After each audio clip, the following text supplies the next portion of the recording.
আমার যে কাজিন কখনো ঘর থেকে বের হয়ে কোথাও যেতে পারে নাই। ভাগ্যের কি নির্মম পরিহাস, হাত ভাঙার কারণে আজকে তার এক শহর থেকে আরেক শহর যেতে হচ্ছে, এক হসপিটাল থেকে আরেক হসপিটাল, শুধু তার সুস্থতার জন্য।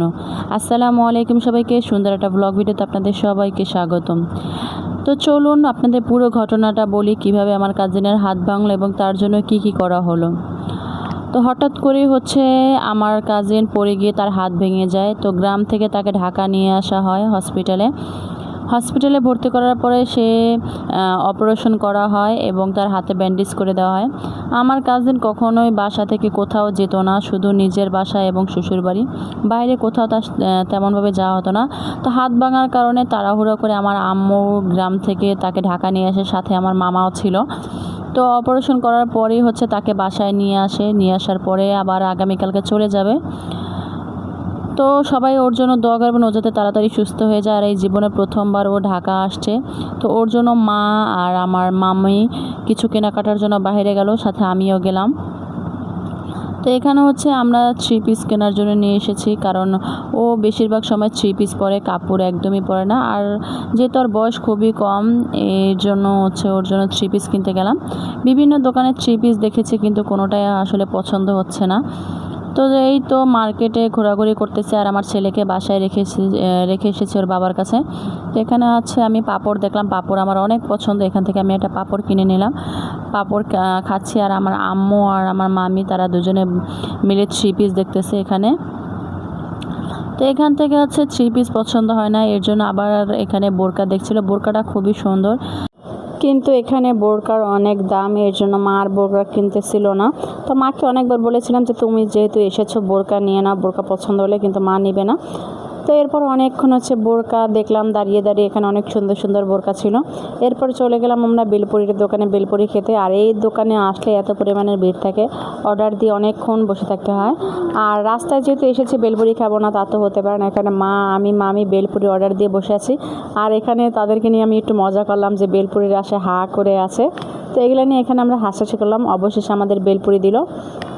এখানে আমরা 2 প্লেট বেলপুরি নিয়েছিলাম। 1 প্লেট মা আর মামি খেয়েছিল, আর 1 প্লেট আমি কখনোই বেলপুরি কারোর সাথে শেয়ার করি না। এই যে দেখেন, এগুলো নিয়ে আমরা সবাই এখানে বসে বসে হাসাহাসি করতেছিলাম। তো এরপর সবাই মিলে বেলপুরি খাওয়া শেষ করে এখন চলে যাবো আন্টির বাসায়। আন্টি আমার মায়ের বান্ধবী। তো মা যেহেতু আগামীকালকে গ্রামে চলে যাবে আর আন্টির সাথে দেখা করবে না, তা তো হতে পারে না।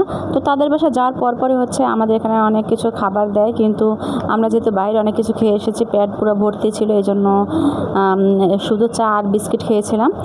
তো এরপর এর ভিতরে আমার হাজব্যান্ড আমাকে ফোন দেয় বাসায় যাওয়ার জন্য, কারণ ছেলেকে যেহেতু রেখে এসেছি, ছেলে অনেক কান্নাকাটি করতেছিল। তো এখানে আমি মা মামি 3 জনই বেরিয়ে পড়লাম। বের হওয়ার পরে আমি বাসায় চলে যাব, আর মা আর মামি আবার তারা মার্কেটে যাবে কেনাকাটা করতে। আর মার্কেট থেকে মা আসার সময় এখানে আমাদের জন্য ডিম নিয়ে আসে। এখানে আমার ছেলের জন্য কোয়েলের ডিম, আর আমার জন্য হাঁসের ডিম নিয়ে আসে।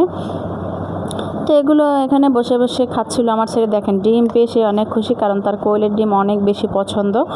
তো মা আগামীকালকে যেহেতু চলে যাবে, আগে থেকে সব কিছু গুছগাছ করে রাখতেছিল। তো এরপরে সন্ধ্যার পরে বাসা থেকে বের হয়, রাত্রের টিকিট ছিল। এখানে মা আর আমার কাজিন দুজনেই যাবে। আর মা দেখেন সব কিছু রেডি করে নিয়েছে, ব্যাগ ট্যাগ সব। আর এদিকে আমার ছেলে কান্নাকাটি করতেছে তার আফুর জন্য। দেখেন কোলে উঠে পড়েছে। আসলে আমার ছেলে যেহেতু ছোট, বুঝতে পারতেছে না যে ওর নানি গ্রামে যাচ্ছে।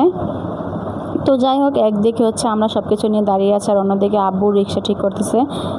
আসলে সন্ধ্যার পরে রিক্সা পাওয়া খুবই মুশকিল। এই দেখেন, তার নানির সাথে অনেক কিছু শেয়ার করতে আসছে, তা আদর করে দিচ্ছে, যেহেতু নানি গ্রামের বাড়িতে চলে যাবে। তো যাই হোক, ভিডিওটা আপনাদের কাছে কেমন লেগেছে অবশ্যই কমেন্ট করে জানাবেন। আর যারা এখনও আমার চ্যানেলটি সাবস্ক্রাইব করে দেওয়া নয়, অবশ্যই আমার চ্যানেলটা সাবস্ক্রাইব করে দেবে। সবাই ভালো থাকবে, সুস্থ থাকবে। আল্লাহ হাফেজ।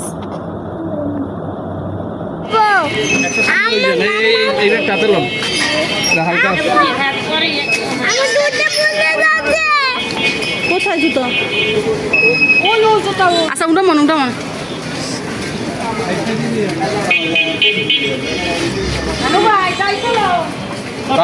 বাই।